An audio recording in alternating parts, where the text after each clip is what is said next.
Once the Prophet ﷺ saw Safiya crying, and he said, "Why are you crying?" And she said, "Because my co-wife, your other wife, Hafsa, said that I am the daughter of a Jew." Yes, her father was a Jew, and she was married to a Jew, and herself was a Jew. But now she's a Muslim, and she's the wife of the Prophet ﷺ. So such a word hurts. And she was crying because of that. And in another incident, she also cried, and the Prophet saw her crying, so he wiped her tears with his hand, showing her affection and emotion.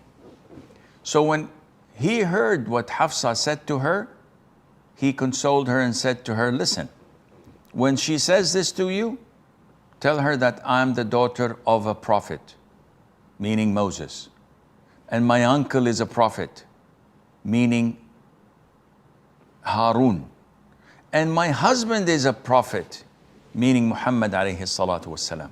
So he made her cheerful and happy by saying this.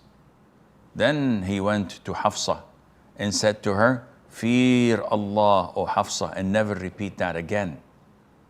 So he looks at his wife and tries to be with her and to show her affection and that he's sharing her pain with her. Mother Aisha, when she went with the Prophet ﷺ in the state of Ihram in Hajj, and she got her period, she started to cry. The Prophet noticed this. Any one of us would have turned his back and walked away. Not the Prophet. He went, said, "What's wrong? Why are you crying? Did you get your period?" And she said, "Yes," explaining to him that now she cannot complete her Hajj with him. That's what she thought. So the Prophet explained to her that there is no problem in that. You do whatever the pilgrims do, except you don't go around the Kaaba in tawaf. And when you're purified, you can do your ghusl and then complete your rituals. This is something that Allah prescribed upon women, daughters of Adam. There is no problem in that. So he comforted her, alayhi salatu wassalam. Even when his wives would fall sick, he would not complain.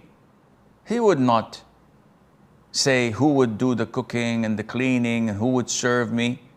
Rather, he would show them compassion. And whenever one of them got sick, he used to go there, wipe with his right hand, say the dua, Allahumma rabban nas, adhib al-bas, to the end. So he goes and checks where the pain is and shows her the compassion and that he's feeling her pain. And even if she's not cured by that, at least she has the feeling that he is there with her and next to her.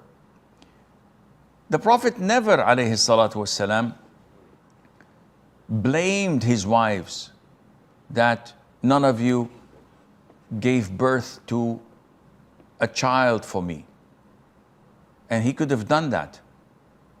He married Khadija and he had 6 of her. And none of you 9 women could do that to me. He could have kept on blaming them, but he would never do such a thing because he knew that this was the decree of Allah Azza wa Jal and his wives had nothing to do with it. And the Prophet ﷺ, as a man, was an easygoing person, as Jabir explains. He says the Prophet was an easygoing person. If Mother Aisha was inclined for something, as long as it's halal, he would help her do that.